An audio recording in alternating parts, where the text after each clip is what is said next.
Hello, everyone. Welcome back to Simple Spoken English, your favorite channel for learning English through inspiring and heart-touching stories.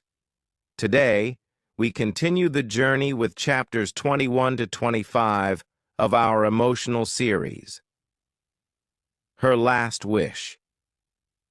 In the previous chapters, we saw how VJ, after facing rejection from many girls, finally got married to Astha. However, 6 months into their marriage, VJ discovered a heartbreaking truth.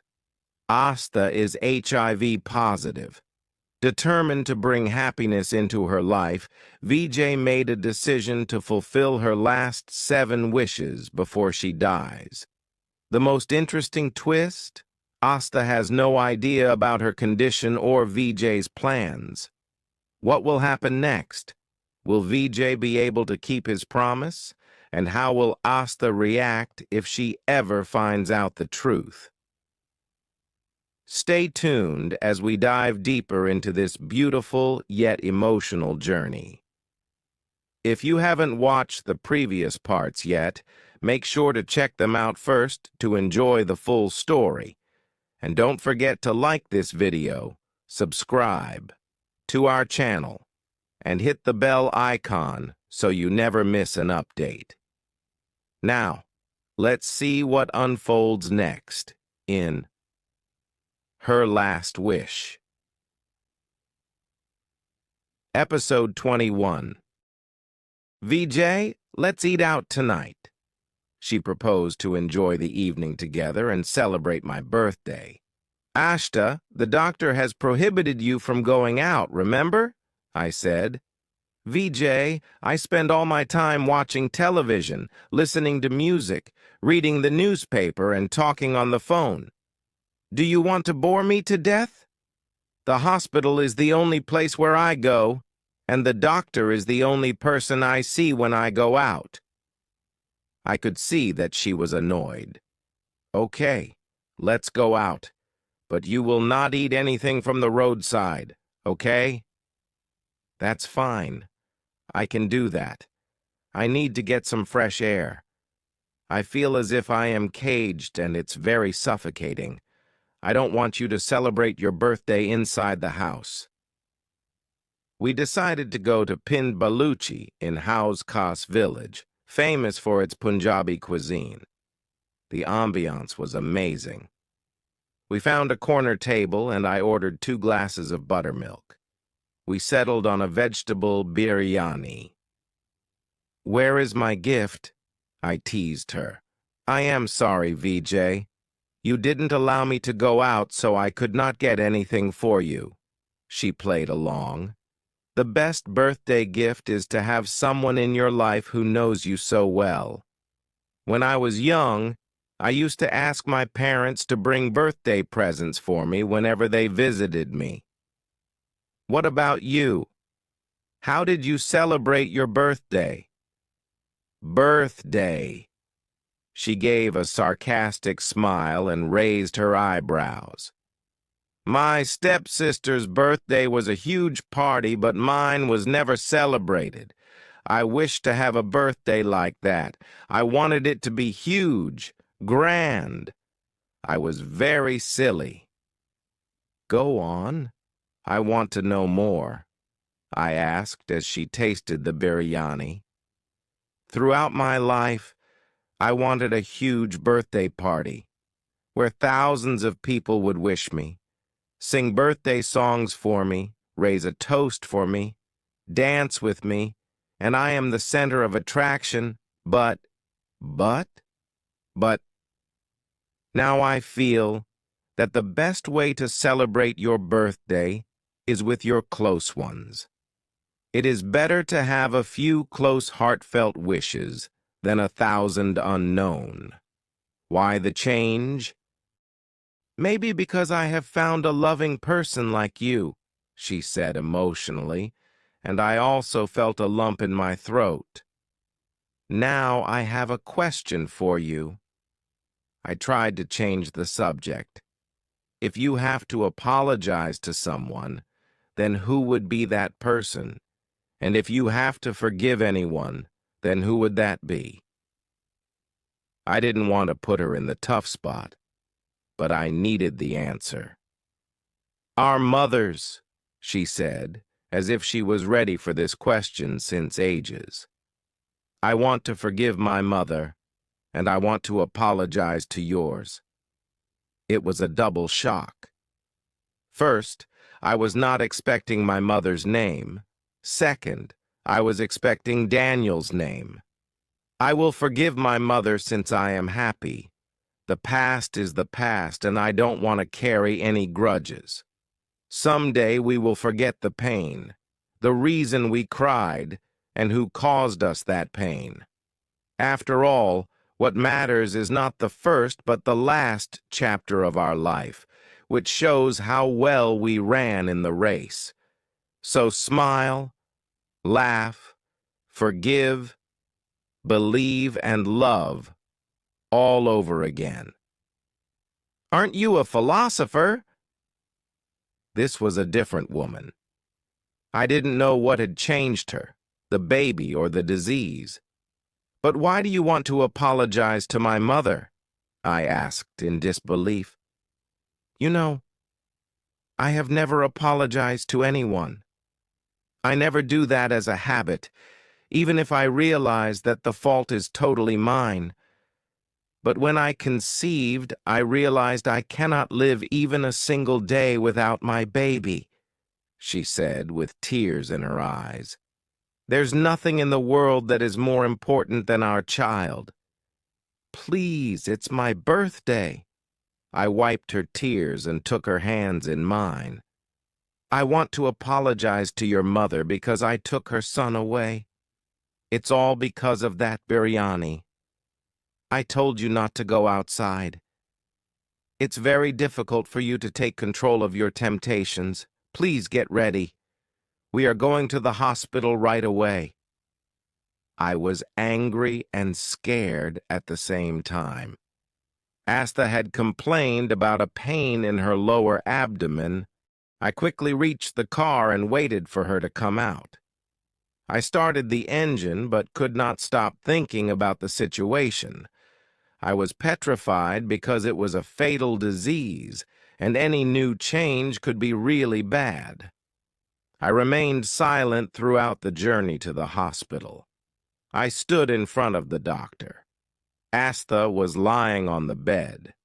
Dr. Rachna suggested an ultrasound. When the nurse took Astha for the ultrasound, I started talking to Dr. Rachna. Doctor, how is she now?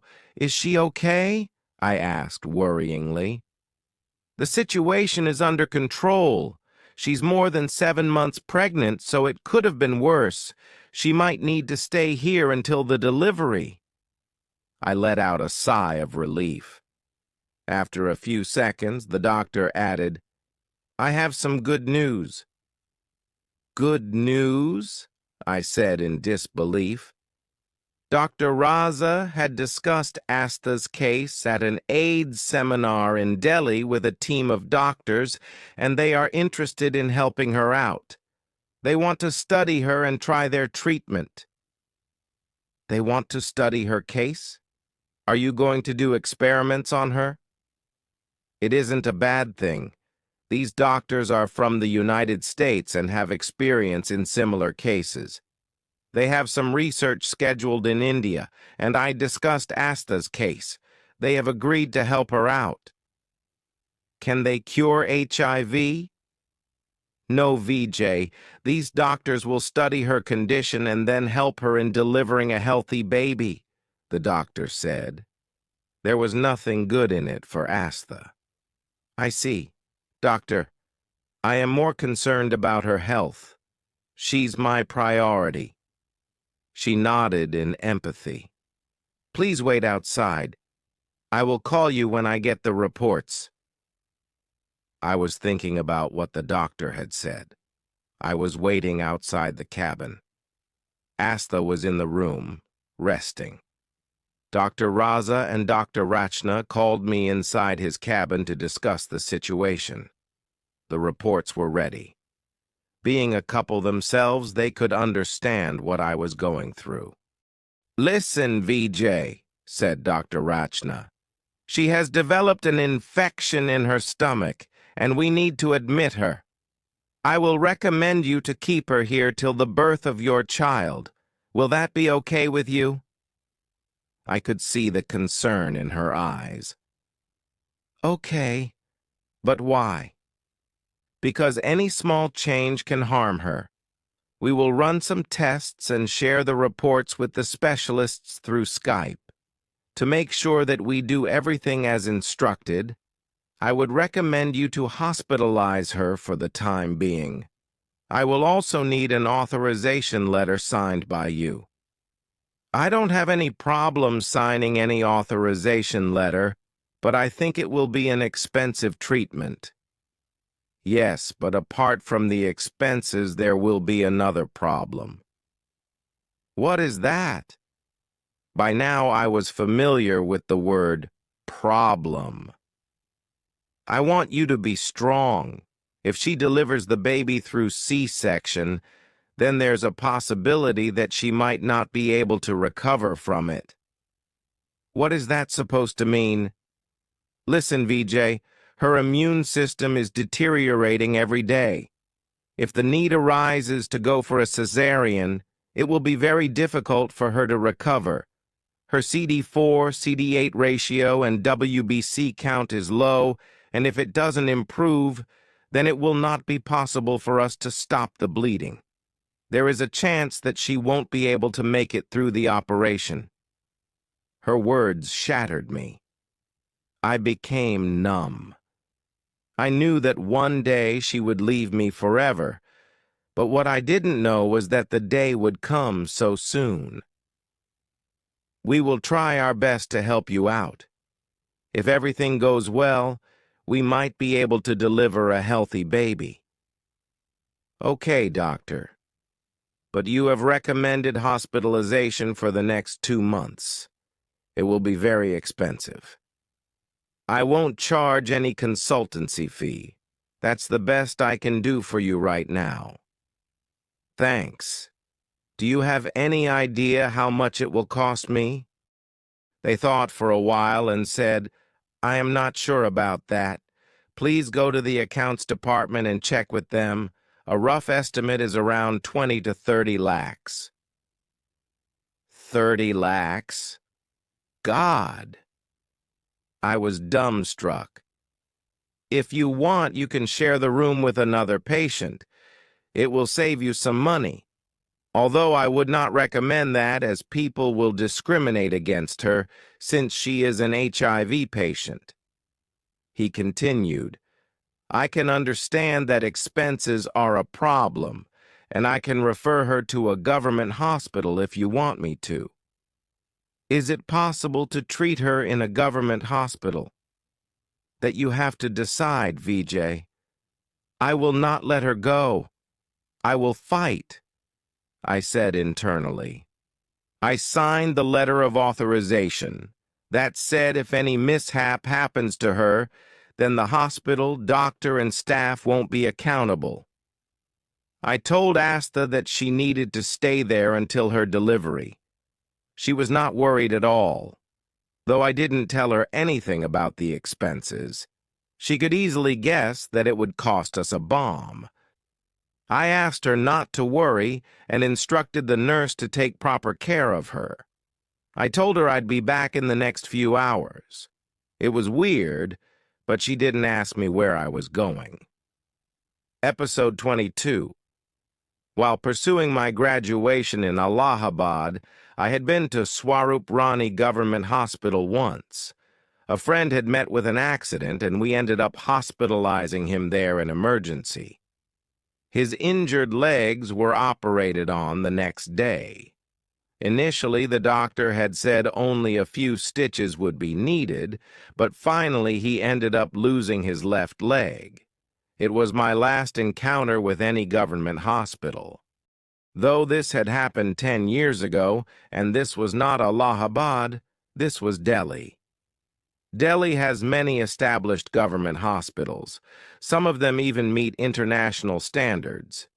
The affordability and my patient's need to be hospitalized for more than a month had compelled me to go to a government hospital. Considering the fact that a lot of patients come to a government hospital, I was quite sure to encounter an experienced hand in my second face-off. I decided to evaluate whether they were good enough to be considered as an option for her treatment. I searched endlessly for the best government hospital in Delhi without any further delay, and I found one.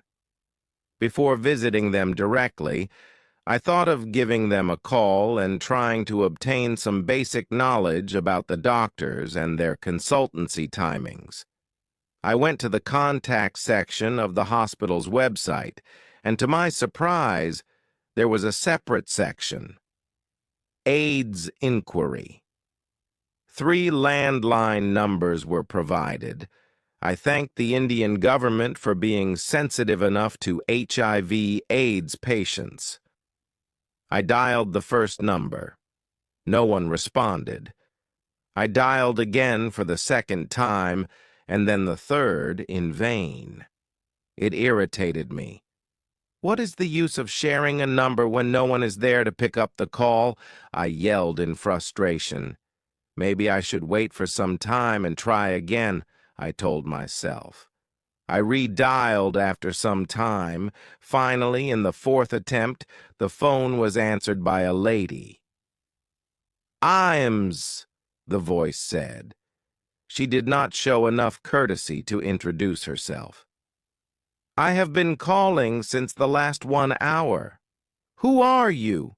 What is your query?" She ignored my remark. She seemed to be in a hurry, as if I had called her in the middle of her nature call. "I am looking for information on treatment of AIDS patients. Come to the hospital's OPD, make a parchi receipt of the patient, and you will get the information about the doctor." That was all that the insensitive lady said before she hung up on me. She had disconnected the call. 1 hour ago, I was thanking the Indian government, and now I was cursing them. It was just the trailer. The full movie was yet to be seen. It was definitely going to be a nightmare. I still have to try, I convinced myself. I reached the hospital's OPD counter where queue numbers were allotted to the patients. There was a vast sea of people. There were 10 counters, and each had about 100 people in queue. A security person was busy arranging the line and monitoring people. He carried a bamboo stick and was swinging it like he was the owner of the hospital. "Sir, is this line for OPD?" I asked him. "Go back to the line." He almost barked like a dog. He was actually behaving like a mad dog. I was afraid if I stood there for another few minutes, then I would have to be hospitalized here for rabies. I was not even sure if I would manage to get a token number before that happens. I was walking to and fro, observing the countless number of people. There were lots of scared faces. Every single face in that line was there for a problem. But one of the faces was chewing pan like a buffalo. I was afraid. My first encounter had been with a dog, and now this buffalo was staring at me. His eyes had a strange hope that I could not understand. How could a person see hope in a hopeless person like me, I wondered. He neared me. "Do you want an OPD number?" "No, I came here to watch a movie." "Don't be irritated, brother. You are in a Ganta hospital." He drawled, his mouth filled with pan. "Ganta hospital?" I repeated, seeking clarification on what he actually wanted to say. He spat the red-colored liquid from his mouth and said, "Government hospital. If you want, I can help you with an OPD number now." "How?" "Let's have tea outside." "Please explain right here if you want to." I am not in a mood to have tea. I was skeptical about his behavior. Okay, then come to the corner with me, he said, pointing towards the staff parking area. We went and stood in between two cars. I had a bad feeling about him, but I did not have the courage to stand in a queue without even a guarantee of getting a token number. How can you help me? $1,000 for the OPD number.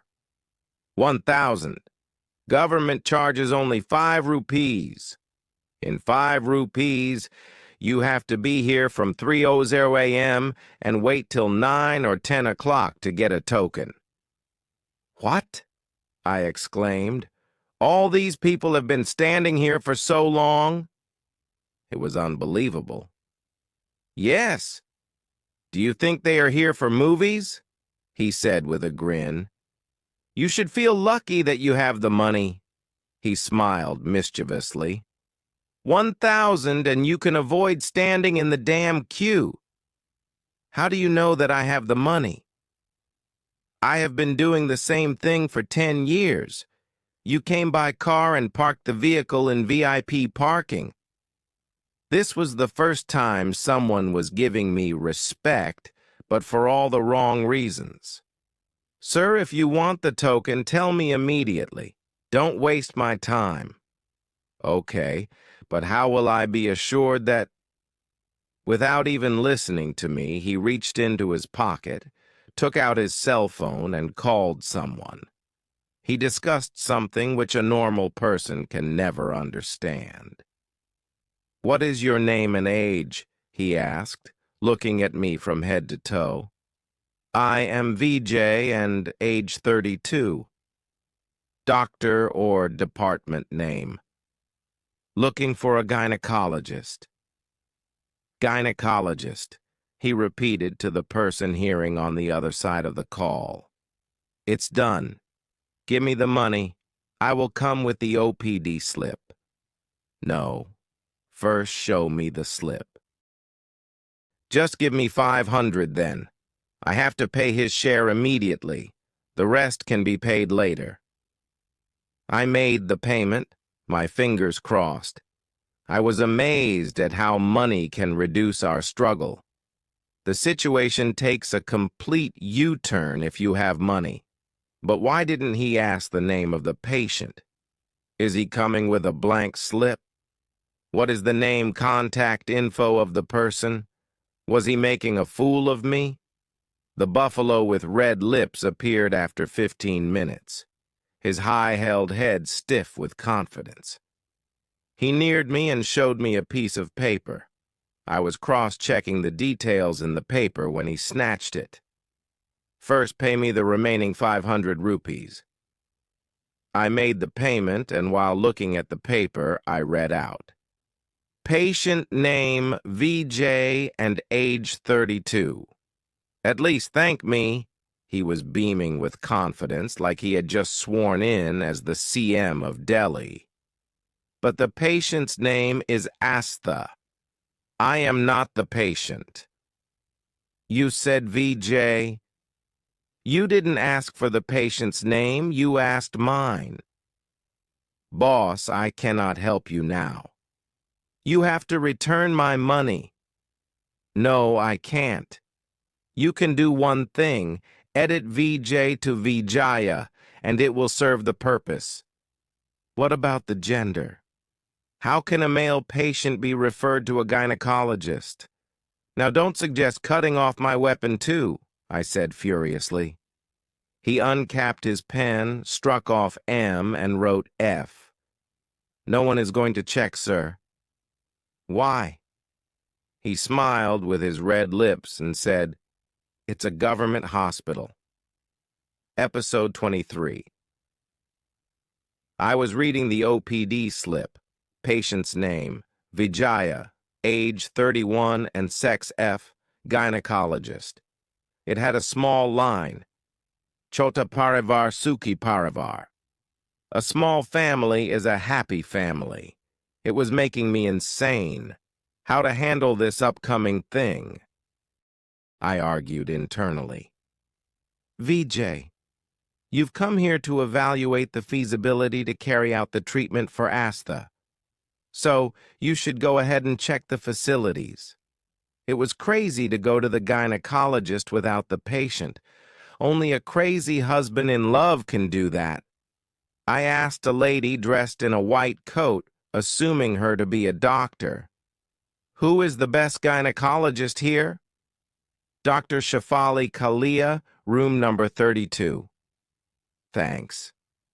But she is not available. Oh, is she on leave?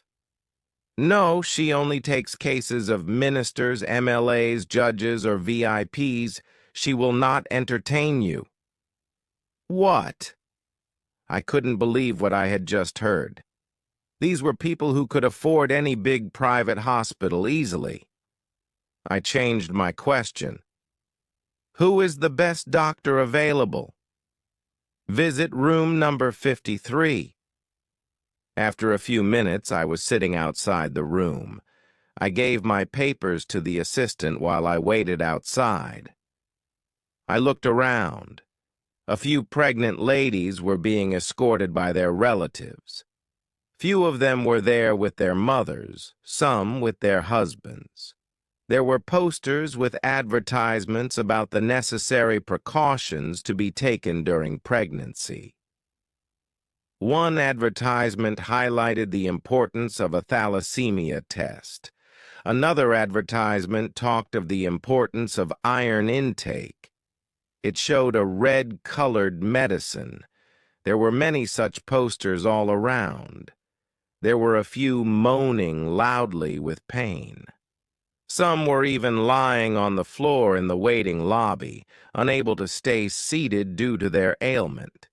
They looked like poor villagers. If anyone wanted to see the real poor and helpless India, this hospital was the best place to catch a glimpse of them. I found a lady sitting on the floor. I watched her as she opened her tiffin box, with 4 kids hovering over it. One person sitting beside me was constantly threatening and instructing them to behave nicely. How are you related to these kids? I asked the person while waiting for my turn. These are my children, he said proudly. How many kids do you have? 4. I was confused whether I should be happy or sad. How is this doctor? You must have been here before. This doctor is really good. Each of my children was born here, he said in affirmation. Why are you here now? Actually, my wife is pregnant. Again? There was complete silence for a few seconds, and the guy was blushing like a pumpkin. With huge effort, I said, Congratulations. My number finally came after 2 hours. I settled in front of the doctor. One lady, somewhere in her 30s, was also sitting in front of me. She was a patient. I waited for the other patient to leave so that I could speak to the doctor alone, but that was not to be as many patients were hovering around the doctor's seat. The assistant was instructing each one of them with their queries. Most of them had a few common questions. Where to take the medicine from, which room to go to for tests, which room for reports, and when do they need to come again. Where is Vijaya? Asked the doctor while checking the sheet. Ma'am, she is not in a position to come. I had brought Astha's reports to show her. What is the problem? She asked, still looking at the second patient. Tell me, I am listening. I realized she was actually asking me. She was looking at the other patient and talking to me.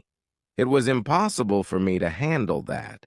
She was consulting 2 patients simultaneously. Ma'am, I wanted to talk to you alone.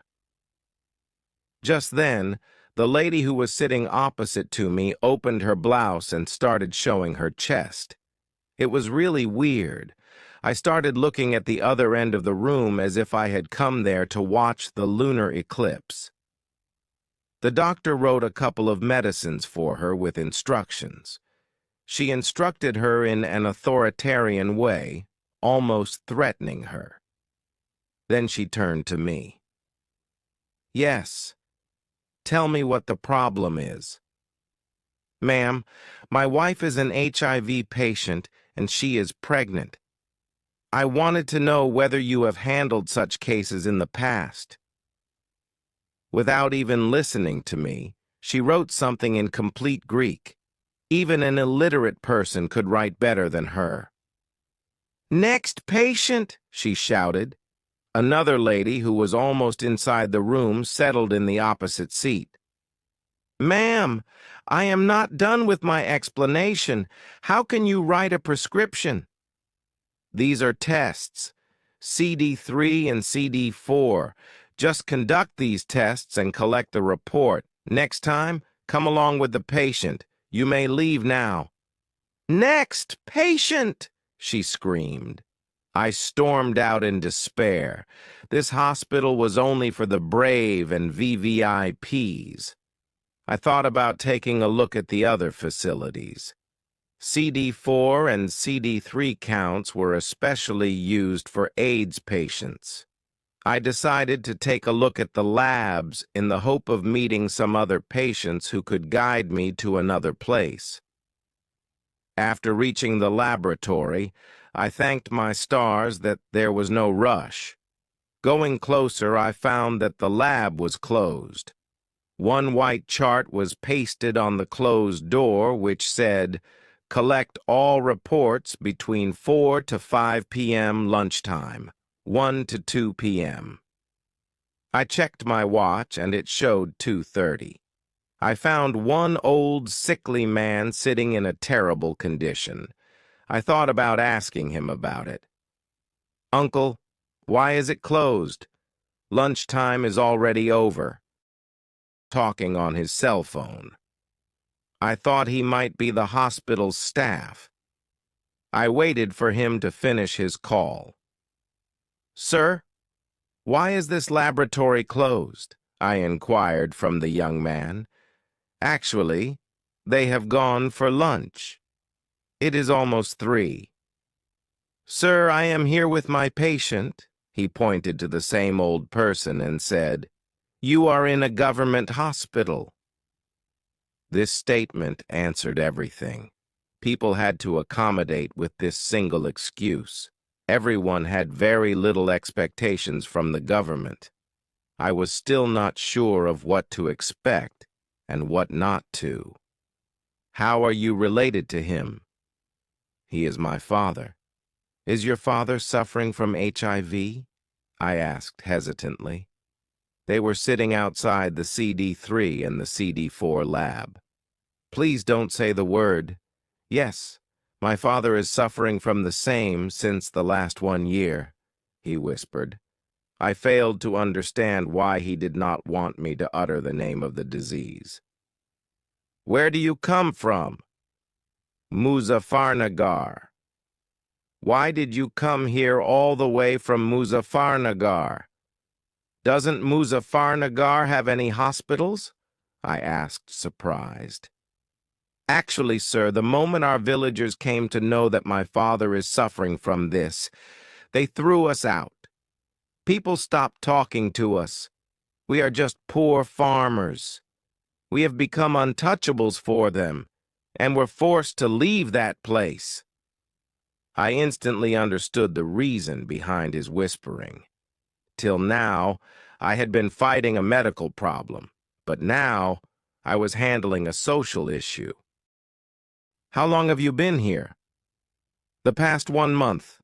Doctors have advised a strict medication plan and daily care." "So, you are discharged?" "No, he was never hospitalized. They said they did not have enough beds to accommodate us. We are staying nearby in a lodge in Mohammedpur, and we come here every 3rd day for treatment, tests, and medication. Facilities are poor here, but the doctors are very good," he said. "How are the facilities poor?" I asked, not surprised this time. "Sir, We've come here today the second time for CD4 and CD3 report. Yesterday, the lab opened for only half the day as the lab staff was on leave. How is this possible? There wasn't a single staff person to give out the reports? No, and today this person is still not back from his lunch break. Suddenly, he saw someone coming and rose from his seat. The pathologist has come.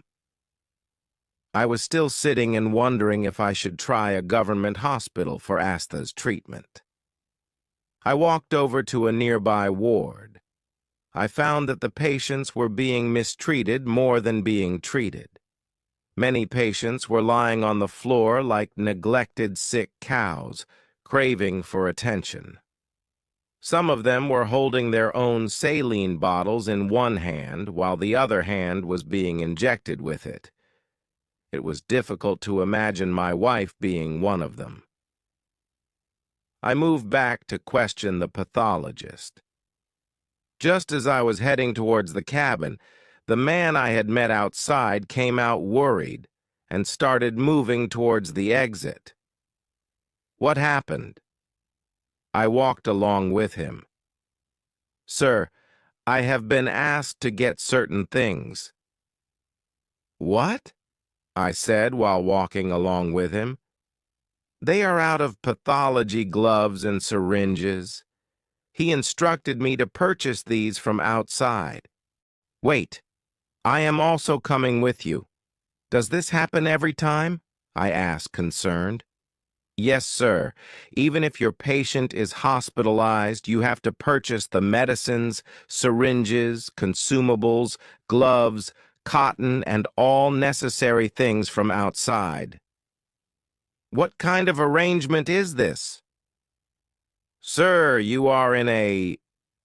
He started, but we said in unison, government hospital. We purchased the gloves and started moving towards the lab. I fired another question. Do you know any HIV expert and economical doctors who are practicing outside, especially a gynecologist? There are a number of doctors you can find outside. We reached the lab with the gloves, but the pathology staff came outside and said, Sorry, you are late. It's 4:30 p.m. But you came back late from your lunch, doctor, I protested. He glared at me.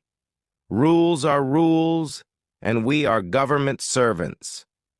He started walking down the corridor and said, Come tomorrow. Tomorrow will never come, doctor, I shouted. It was the second time I had shouted at someone. Every person in the corridor stared at me.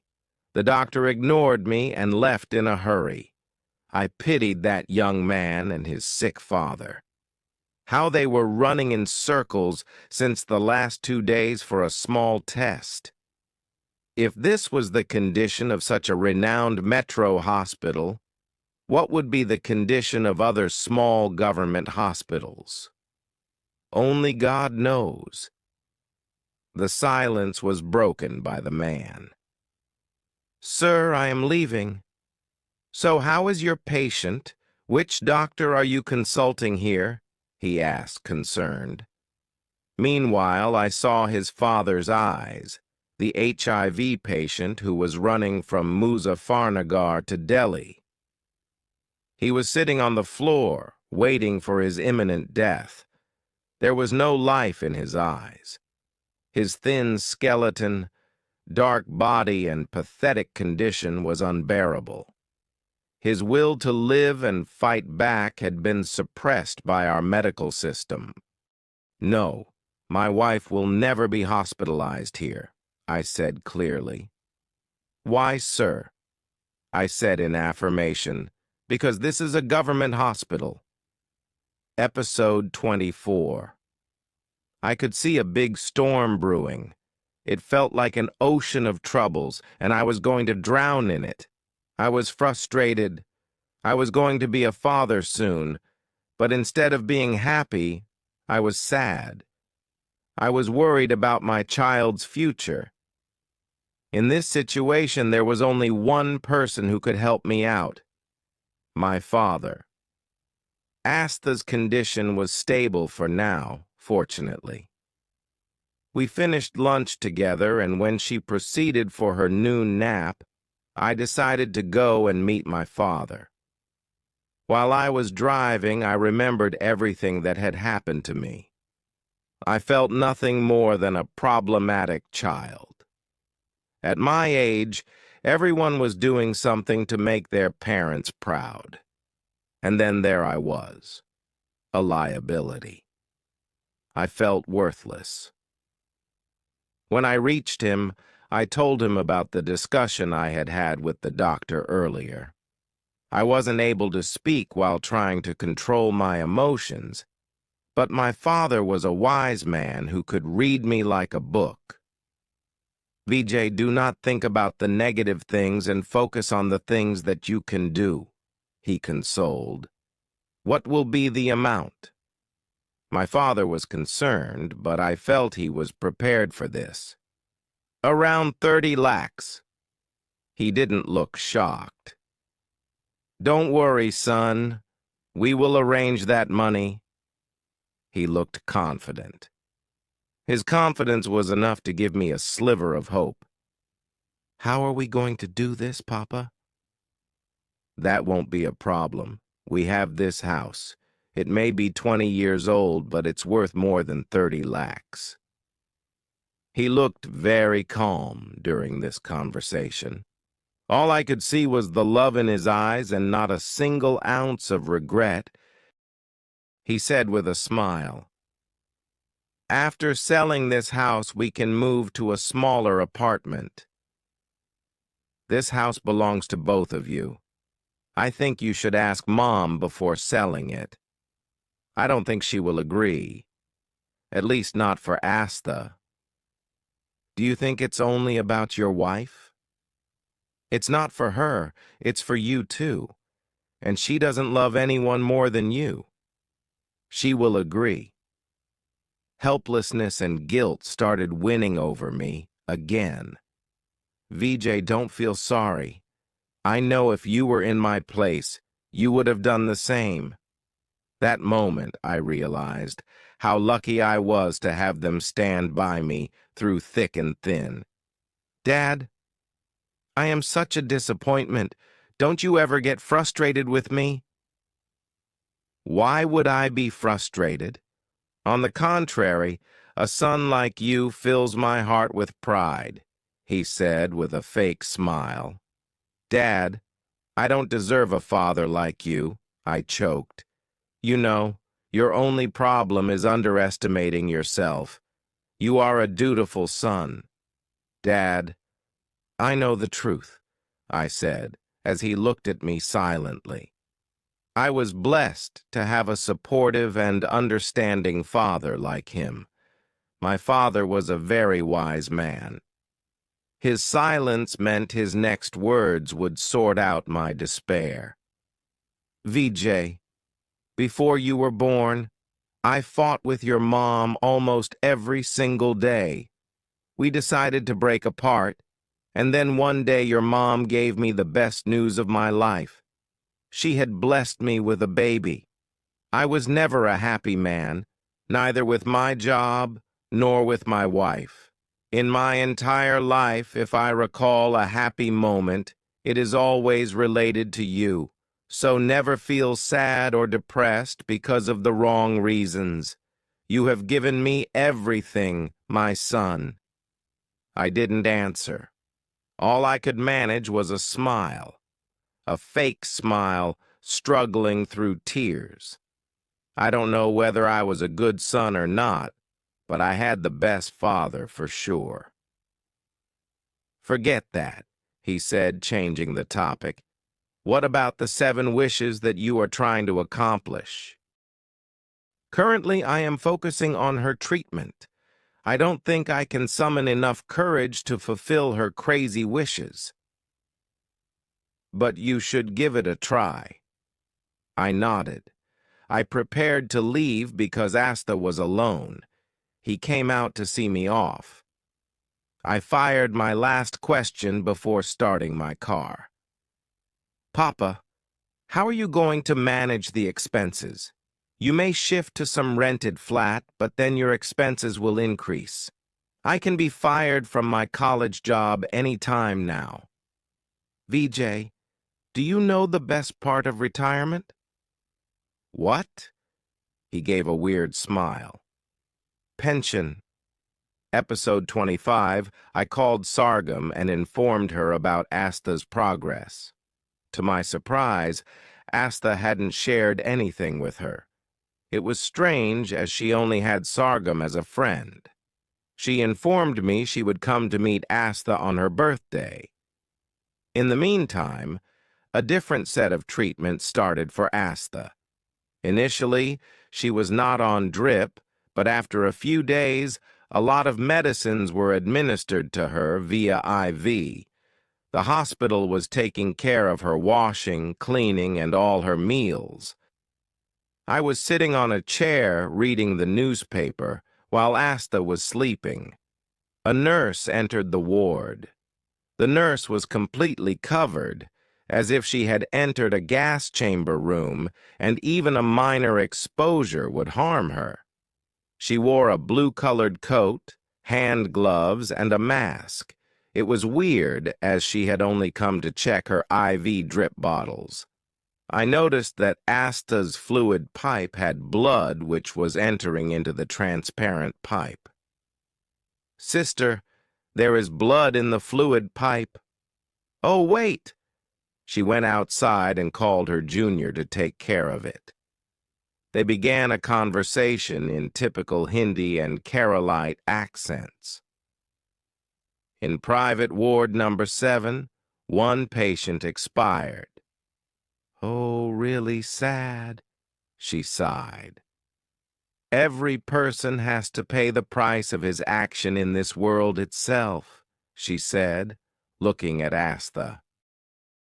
Astha was up by now and noticed them looking at her like that. I thought she would react. She was not the kind of girl who would listen to all those stupid things and digest. But this Astha was different. She ignored them. After a few minutes, the doctor came for a routine checkup. I never discussed any detail in front of her. We'd go out and discuss the matter in detail. As usual, Astha asked little related to the baby or her recovery. How is Astha doing? I asked. Till now she is doing well, but her immunity is decreasing with every passing day. Somehow our medicines have been effective till now, but I am not sure what will happen next. Doctor, will this be a normal delivery or cesarean? The question haunted me even in my sleep. I cannot say anything, but Astha is not in a position to deliver a baby normally, he sighed. You already know what could be the worst part. He kept his hand on my shoulder and said, Hope for the best, VJ. When will the team of doctors be flying to India for Astha's case? They will arrive in 15 days. They are assessing her reports on a daily basis. I am in regular touch with them. Papa was the only one who came to visit her in the hospital. As usual, Mom refused to visit her. I did not inform my colleagues deliberately. I had to hide her disease. After all, I was struggling with a social problem, too. A few more days passed. Astha's due date was only a few weeks away. I had mixed feelings churning inside me. I was amazed that I had successfully managed to hide her disease from her, but worried at same time as to how I'd inform her. Her birthday was round the corner, too. It could be her last birthday. It had to be grand, I thought. You want a gift for your birthday? I couldn't resist asking her. No, I already have the best gift. A loving husband and my baby, she said with contentment and touched her baby bump. I will celebrate a grand birthday next year with the baby. There was life in her eyes. I wouldn't let her leave me at any cost, no matter what. Her negligent dreams gave me a reason to fight. Why do you want to wait for the next year to celebrate a grand birthday? VJ, I don't want any gift, no formality. Who said I am giving you a grand gift? I teased her. VJ, why are you not going to college regularly? I am fine and can manage everything on my own. You don't worry about that, I said, caressing her forehead. VJ, please understand, I am a normal patient, and the doctors and nurses are here to take care of me. You need to go to college regularly. I will go once you are okay. No, VJ, your principal had called you for the college event. You have to assist him. I know the event is on my birthday, but still you have to be there. It's a promise. I will not miss the event after the baby is here. After the baby, everything will change. Really, how? After the baby, we will be threesome awesome. I will have one more person to talk to. You rarely talk. She changed the topic. You will only talk? No, we will party. You have been promoted to professor. I am sure after some time you will be promoted to HOD, and we will be a rich family. Whenever you go for your college outing, we will go on our own outing. We will roam around in the city in our car. But an HOD never goes for an outing, I said, for the lack of anything better to say. That is excellent. Then we can all go out together, she said. Each word was piercing my heart, since I was the one who knew what the truth was. VJ, I want a commitment from you. What kind of commitment? VJ, I know as a human being you are the best person, but I want to see a confident person in you. I want you to be a fearless person. How can I prove it? You will face things that scare you the most. Kill your fears, VJ. Kill them and become a confident man. I will try. Seeing a husband rising in his career and becoming a confident person is the best gift of life. I promised myself I will prove